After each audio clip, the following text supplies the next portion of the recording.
challenges that Jalen Hurts presents? And Yeah, Jalen's an explosive guy, guy that can do it with his legs and arm. Really been coming on here the past couple of years, so we definitely got our hands full on definitely with the mobile quarterback and what era we're in right now. What's it like to play at Lincoln Financial Field when you're the focus not only of the Eagles offense but the ire of the Eagles fans?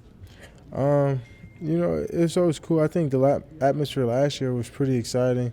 Definitely one of the most fun games I've been in terms of fans and the energy, and they had like Meek Mill come out and stuff like that. So it was pretty dope for sure. I'm excited to go back. Where have you seen Jalen grow his game? I was just saying his processing. There was times when I first got in the league and maybe his rookie year, in his second year, he would hold on to the ball and things like that. But, from this year and last year, he's been processing pretty fast and more an elite level. He's been playing with a brace on his leg for, I don't know, that knee injury a couple of weeks ago. Have you seen anything on film that he's not moving the same way? Not really. But if anything, he's probably being smarter. He's sliding a lot more now. Not trying to gain extra yards, just getting what he can, get into manageable positions and things like that. Not trying to force out a sack, giving up the sack if he's, you know what I'm saying. So he's been playing really smart. How do you stop the tush push? The tush, we just got to go out there and be aggressive, I don't think there's a real answer, but, you just got to stop it. Like a few weeks ago, McCarthy said that the defense is the identity of this team. As a leader of the defense, how do you take a lot of pride in that? Is that pressure to perform every week? How do you look at that? No, there's no pressure in this league. There's no pressure, and who you are or anything like that. It's just I got a job to do. My job is to go out there and make all OCs work and make them feel uncomfortable and make the QB uncomfortable. At the end of the day, I got to do my job week in and week out, regardless of who puts us to a higher standard or not. How would you assess how you're doing your job? I would say I'm doing pretty well. Not amazingly great, not where I want. I feel like I'm getting close a lot of times, but not close enough getting there. But it'll come on. They'll come. You know how it goes. Have you guys practiced defending against the tush push this week? Nah, we haven't practiced, especially with no pads. We probably won't even practice that to prevent any type of injuries or anything foolish like that. It's just going out into the game. You just got to win first and second down. Not even letting them get to 4th and 1 or things like that and getting off the field on 3rd down. We just can't even let them get in that position. How would you compare yourself to last year around this time, if you can remember that far back? Because it's a lot of football you play. Yeah, I think if you look at it, I'm looking healthy, still looking fast, no banged up or bruises so far, no groin injuries or shoulder injuries, just I've been looking pretty well, and I think I've been playing at a really high level. Just haven't finishing the way you would like to. Yeah, just want to finish at the quarterback higher, get there a little faster, bend a little bit better, just personal goals and things like that. How much do you guys appreciate seeing Trayvon Diggs show up here at the facility? And he talked about coaching up some of these DBs, particularly when you're facing, guys like Devontae Smith and A.J. Brown this weekend. Oh, it's always big. We always appreciate when Trey comes back. He always brings comedy.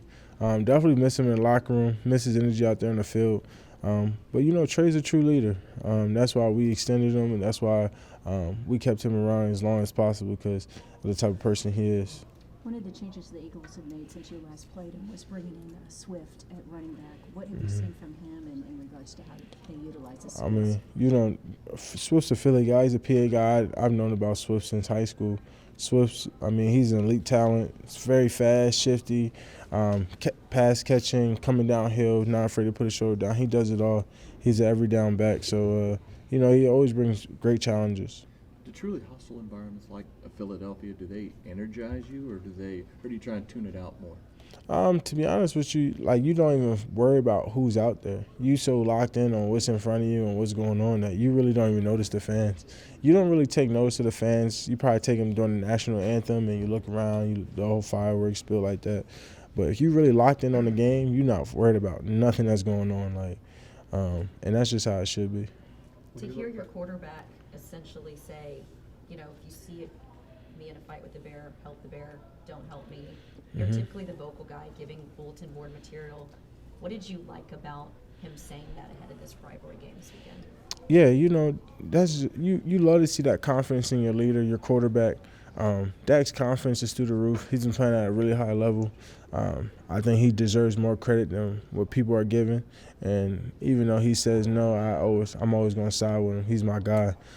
So, you know, Dak's just who he is, and he's always been a fighter. He always will be a fighter, not to give up and prevail. So I'm excited what he's going to do out here Sunday. When you look back at the prep for the Niners week, did you feel like you all maybe built it up a little bit too much, and is it kind of influencing how you all look at this week? No, I don't think we built it up. I just think, hey, in some games you just get outplayed, and we've been saying that across the league.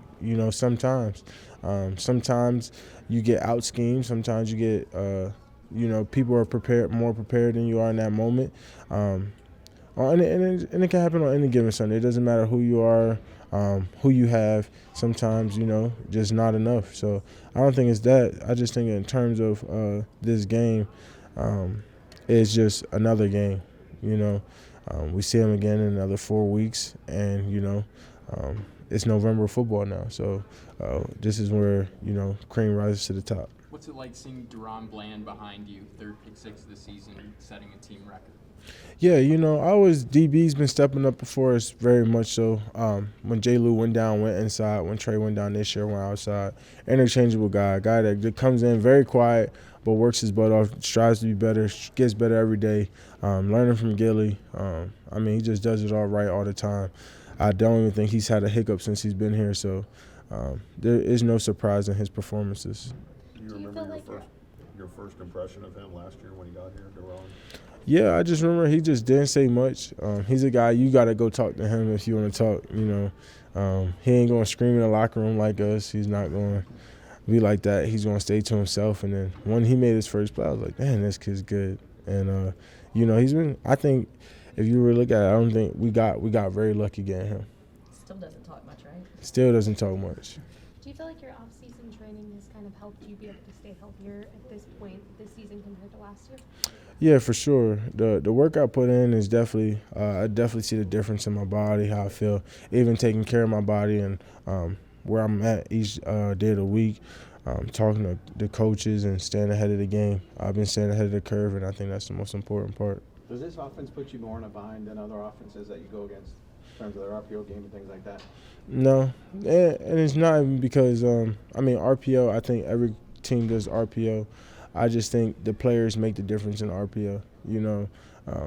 Every team doesn't have a quarterback that runs like Jalen Hurts. Every team doesn't have a wide receiver like A.J. Brown and another receiver named Devontae Smith. So, it's more the players than it is the actual scheme. So no. You have to be more aware of the edges and the perimeter with him and not letting him out? Oh, of course. That's any mobile quarterback. You look at who we played. Justin Herbert was running a lot. Daniel Jones was running a lot in the first half when we played him.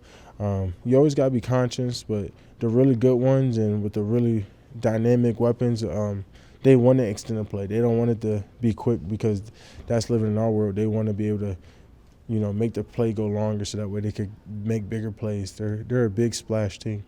What stood out about the way that the Jets defense played that offense? They won up front. We got to come out and win up front. We got to rush our butts off. They put pressure on Hurts. They sacked him a bunch of times. Benefit doubt Lane Johnson was out, but they dominated up front. Quincy Williams, Quinnen Williams, they won up front. Most games is one up front. So for us to go out here and win this game, we got to win up front. What is the challenge of facing Lane Johnson and that Eagles offensive line? A lot of Pro Bowlers have been to that.